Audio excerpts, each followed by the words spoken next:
안녕하세요. 네, 저는 선배 김경훈입니다. 지난번에 1탄으로 올려드렸는데 도움이 되셨는지 모르겠습니다. 오늘 저와 같이 할 후배, 안녕하세요. 처음 뵙겠습니다.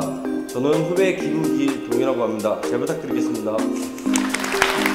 선배가 후배에게 알려주마!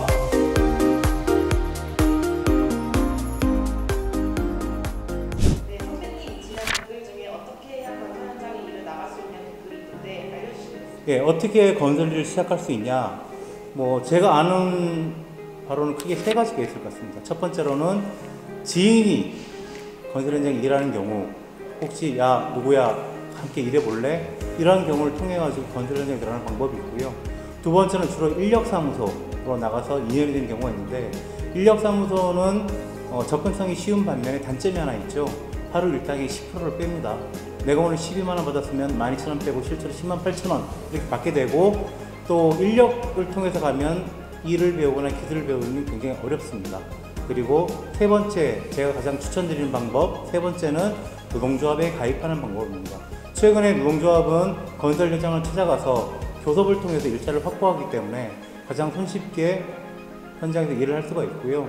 두 번째로는 젊은 분들이 특히 찾아오신다고 하면 선배들이 아주 좋아를 하면서 일도 잘 가르칠 수 있을 것 같습니다. 또 우리 경기도 건설 지부에는 기능학교가 있기 때문에 기능학교를 통해서 한 2, 3개월 동안 일을 배우시고 들어오시는 방법도 아주 좋은 방법입니다. 기능학교에 신청하시면 수업료는 없고요. 소정의 식대와 교통비 이런 것도 지급받으면서 일을 배울 수 있기 때문에 기능학교, 그 다음에 건설업체 가입을 통한 일자리 추천드리겠습니다. 자, 그 다음에 우리 후배가 오늘 궁금한 거나 모르는 거 적어왔다고 하는데 하나하나 한번 질문 한번 해볼까요? 현장에 들어가게 되면 오야지라는 사람을 잘 만나야 된다고 하는데 오야지가 대체 뭔가요? 오야지란 말은 일본 말인데, 우리 건설 현장에서는 작업팀의 우두머리 이런 표현으로 좀 많이 쓰고 있고요. 아, 그렇군요. 네. 최근에는 오야지라는 말보다는 그냥 우리 팀장으로 많이 대중화되어 있죠. 앞으로는 한글말로 바꿔서 말하는 게 좋겠네요. 저도 그래서 우리 건설노조에서는 좀 일본말로 된 건설 용어를 좀 한국말로 만드는 캠페인 이런 게 굉장히 필요하다 저도 생각하고 있습니다. 선배님, 그 스미끼리는 혹시 무슨 뜻인가요? 나도 처음 와가지고 스매끼리 그러길래, 우리 스매끼리 손톱깎이를 얘기하는 거잖아요. 네. 그래서 처음에는 아니 무슨 임금을 잘라 먹나? 그래서 스매끼라는 표현을 쓰는 건가? 이렇게 좀 생각을 했었는데, 정확한 용어는 그런 겁니다. 한 달, 두 달, 혹은 세 달 이렇게 좀 임금을 깔아놓고 주지 않는 그런 유보임금 성격을 많이 갖고 있는 용어를 스매끼라고 하고요. 최근에는 1일부터 31일까지 일하는 임금은 다음 달 15일 정도 깔리는 건 일반적인 경향이니까 그런 건 상관이 없다고 생각하고 있습니다. 그럼 한국말로는 월급을 깔고 간다라는 표현이 맞겠네요. 그렇게 볼 수 있죠. 대마라는 단어를 많이 쓰시는데 혹시 어떤 대마라고 하는 건 쉽게 얘기하면 일 안 하고 쉬는 날, 노는 날 임금은 없습니다. 건설 현장 크게 쉬는 경우가 두 가지의 경우가 있는데, 첫 번째로는 공정상 대마가 나는 경우가 있습니다. 예를 들면 내가 오늘 이 일을 하러 나가야 되는데 오늘 현장 일거리가 없어. 그리고 하루 이틀 있다가 일을 들어가야 돼.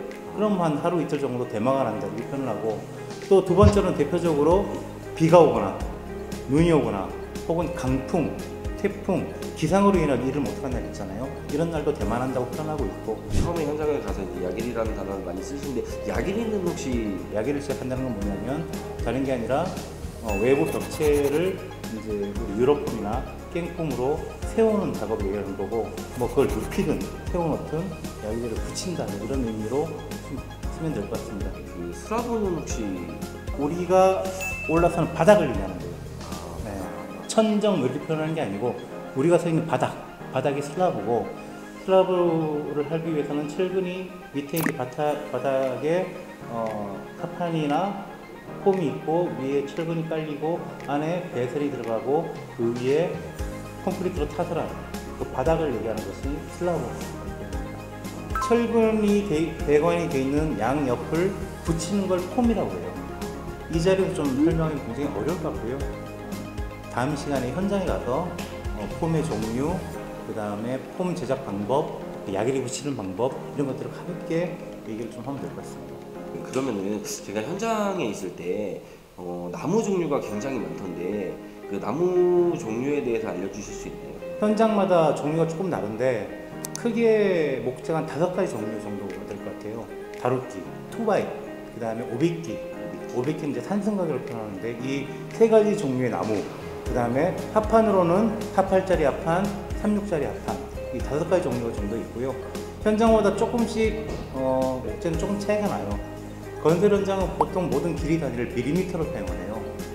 네, 그래서 10cm는 100 이렇게 표현하는데 10cm 이하, 20cm 이전, 전이라는 표현을 붙여요.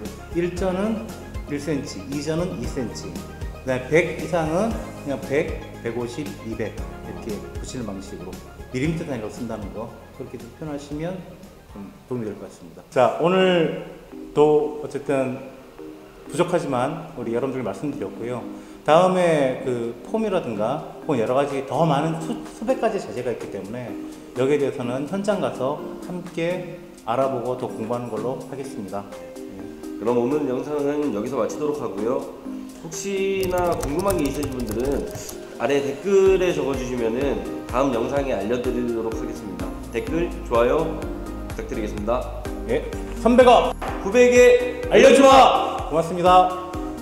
처음에 제 건설장 처음 가가지고 첫날 가는데 다루기 400짜리를 구역을 하고 있더라고요. 그래서 4m 다루기? 4m를 현장도 아무리 쳐봐도 없나? 한 30번 돌아다니다가 갔죠. 400 다루기는 없는데요. 그랬더니 대뜸 하시는 얘기가 당신 뭐 하는 사람이야? 그러더라고.